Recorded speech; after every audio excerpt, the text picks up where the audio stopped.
Olá, pessoal. Vamos continuar a leitura do livro A Epístola de Paulo aos Colossenses, dos nossos irmãos João Penise e Brian, publicada pela editora Vida Cristã.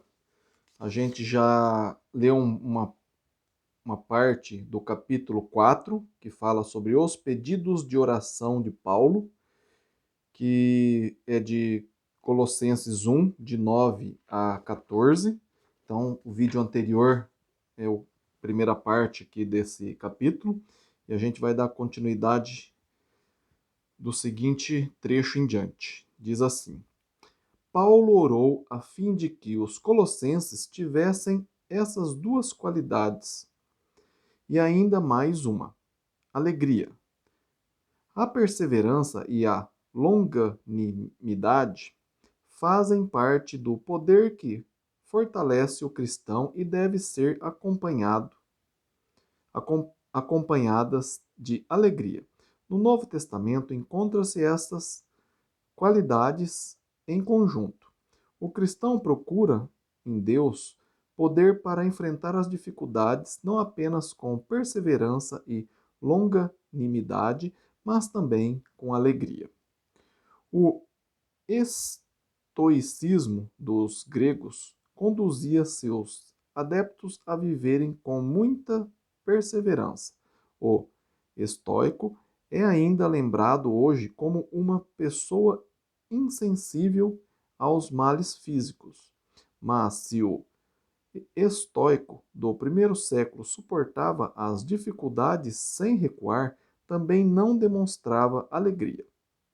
Os cristãos, por outro lado, aprendiam não apenas a sofrer com perseverança, mas também a fazê-lo com atitude alegre. O exemplo de Paulo na prisão de Filipos, em Atos 16, sugere esta pergunta.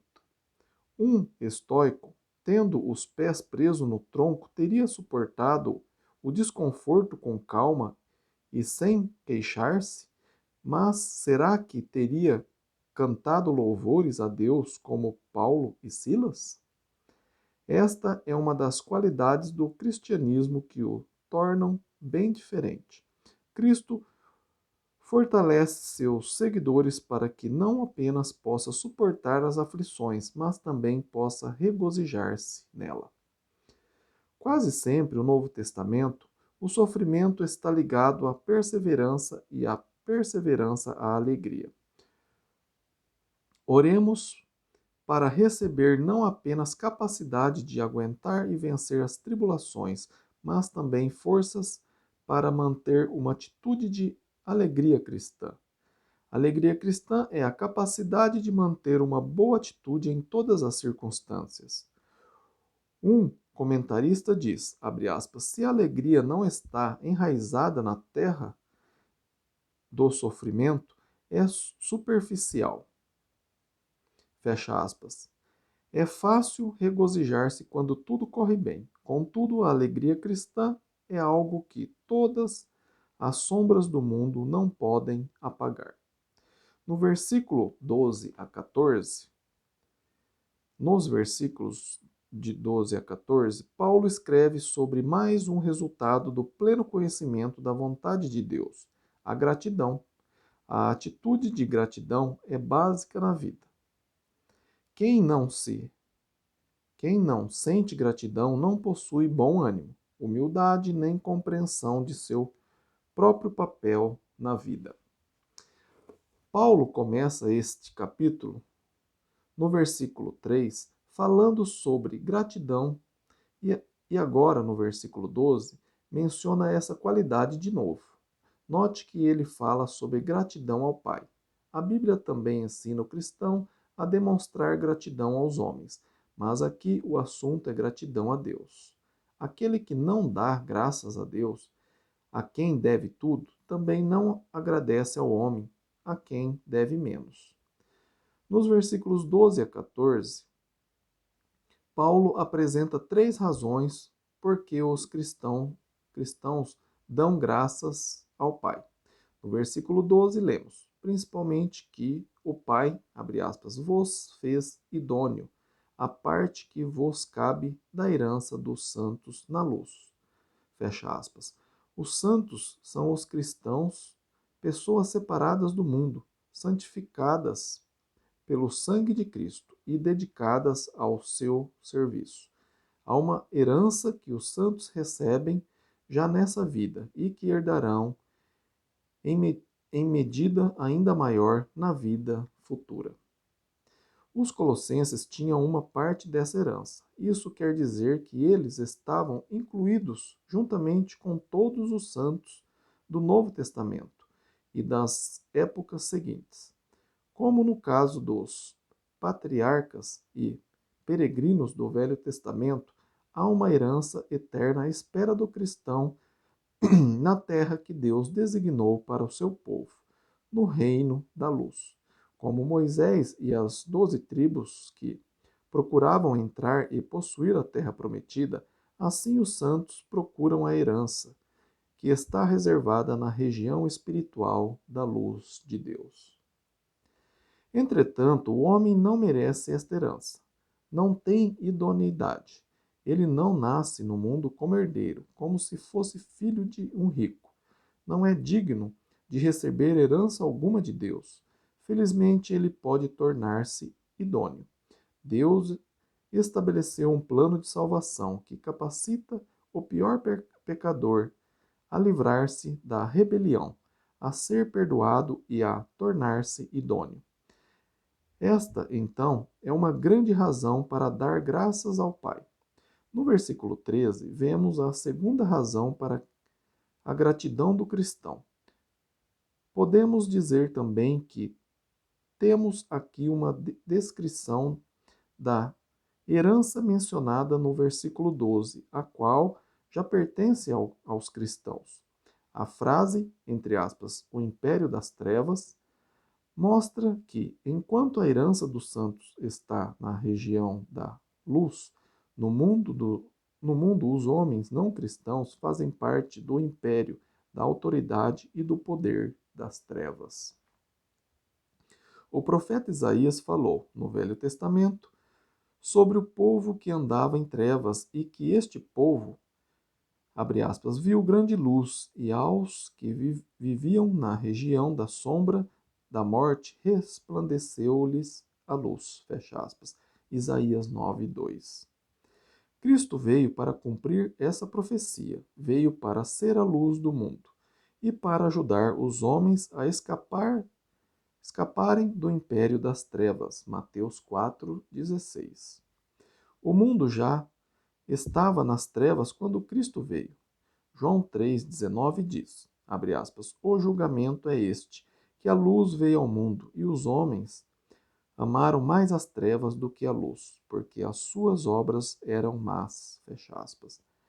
De acordo com esta passagem, há certas pessoas que querem sair das trevas para viver na luz, enquanto outras preferem ficar na escuridão para esconder suas obras más. As trevas são consideradas, no Novo Testamento, não apenas um lugar escuro, mas, mais do que isso, representam um poder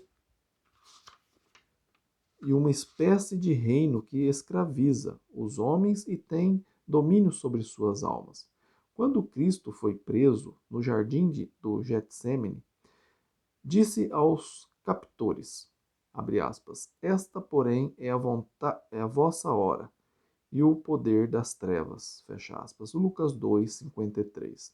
Paulo também menciona em Efésios 6:12 que, entre aspas, a nossa luta, a luta do cristão, não é contra o sangue e a carne, e sim contra os principados e potestades, contra os dominadores deste mundo tenebroso, contra as forças espirituais do mal. Fecha aspas. E agora, o versículo 13 fala sobre o império das trevas, onde Paulo e todos os santos de Colossos estavam.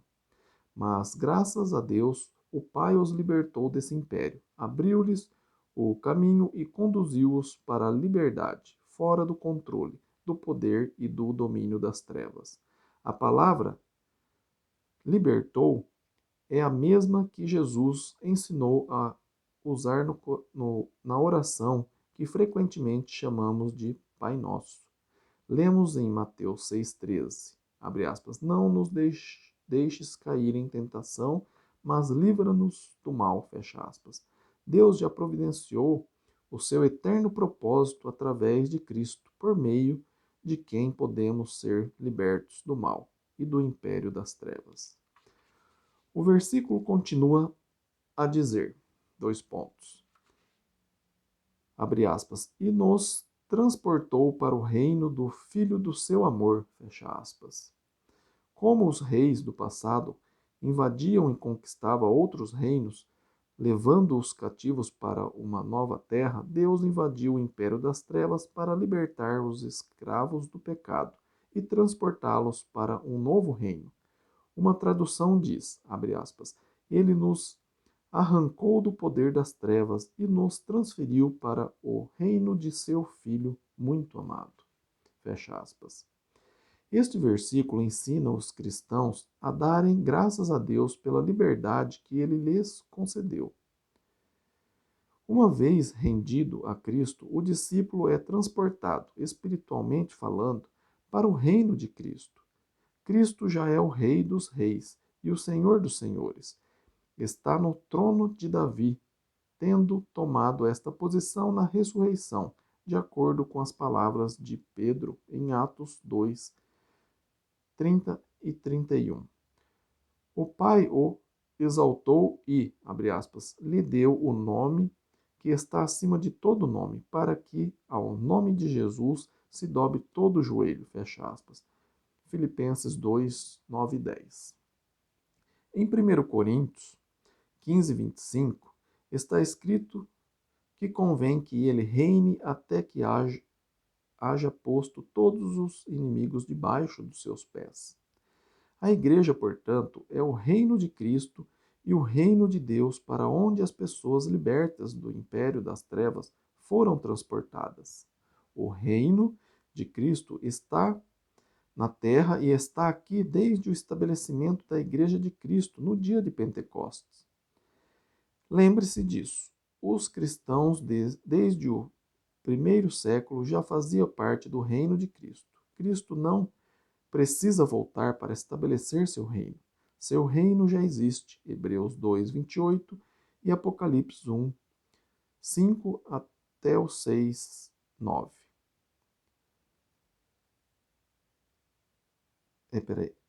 Apocalipse 1, 5 e 6 e o 9, aliás, corrigindo. A igreja de Cristo é o reino de Cristo.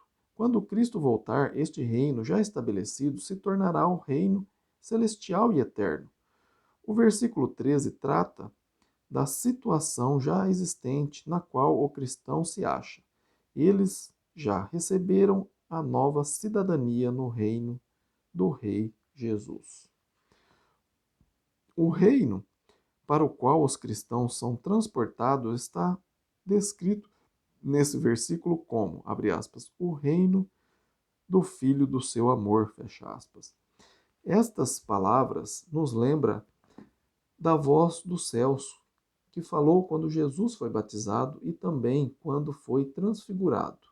Abre aspas, este é meu filho amado, em quem me comprazo, fecha aspas. Mateus 3, 17 e 17, 5. Cristo não é apenas um anjo exaltado ou algum ser inferior manifestado ao mundo. É o Filho de Deus, a própria expressão do amor do Pai aos homens. A terceira razão para dar graças ao Pai Celestial encontra-se no versículo 14. Devemos ser agradecidos pela redenção que Cristo nos ortogou e que significa a remissão de nossos pecados. A palavra redenção está muito ligada à ideia da libertação do império das trevas que vemos no capítulo 13. A palavra redenção era usada antigamente para descrever o ato de comprar de volta um escravo ou um cativo, libertando-o com o pagamento de um resgate. Talvez a melhor maneira de considerar esta palavra seja comparando-a a um homem que deve uma grande quantia de dinheiro, a qual não consegue pagar. Antigamente, num caso assim, o devedor era entregue às autoridades e ficava preso ou era vendido como escravo. Se ninguém, se ninguém sem ninguém para pagar a dívida ou o resgate, ele não tinha nenhuma esperança de obter a liberdade e conseguir livrar-se daquela péssima situação. Esta é exatamente a condição na qual o Evangelho encontra o pecador cheio de dívida que jamais consegue saldar. Ele não corresponde à expectativa. Em vez de cumprir suas responsabilidades, ele está desesperadamente abatido. Por isso, torna-se cativo do império das trevas, escravo de Satanás. Mas Deus, que é o seu credor, não quer que ele fique nessa situação. Por isso, enviou seu Filho unigênito a fim de efetuar a redenção. Em Marcos 10, 45, Jesus diz que ele veio ao mundo para, abre aspas, dar a sua vida em resgate de muitos, fecha aspas. Cristo pagou a dívida. O preço que ele deu foi sua vida ou seu sangue. Nele, portanto, abre aspas, temos a redenção, a remissão dos pecados, fecha aspas. Nossas dívidas são canceladas e apagadas completamente por meio de Cristo, se nos rendermos a Ele e permitirmos que Ele seja o nosso Senhor. Obrigado por acompanhar a leitura. Depois a gente vai para o capítulo 5, que vai falar sobre a essência da pessoa de Cristo. Tá bem? Se você está gostando da leitura desse livro, a Carta de Paulo aos Colossenses, escreva, ou melhor, envie esse vídeo, né, compartilhe esse vídeo com mais pessoas, para que mais pessoas também compreendam melhor o livro de Colossenses, tá bem? Se você está com alguma dúvida, quer fazer um curso, um estudo pessoal comigo, escreva, meu e-mail está aí, é ronaldozm@gmail.com, está aí na descrição do vídeo. Terei a maior satisfação em sentar com você e aprender um pouco mais, estudar a Bíblia com você, tá bem? Fiquem com Deus e até o próximo vídeo. Amém?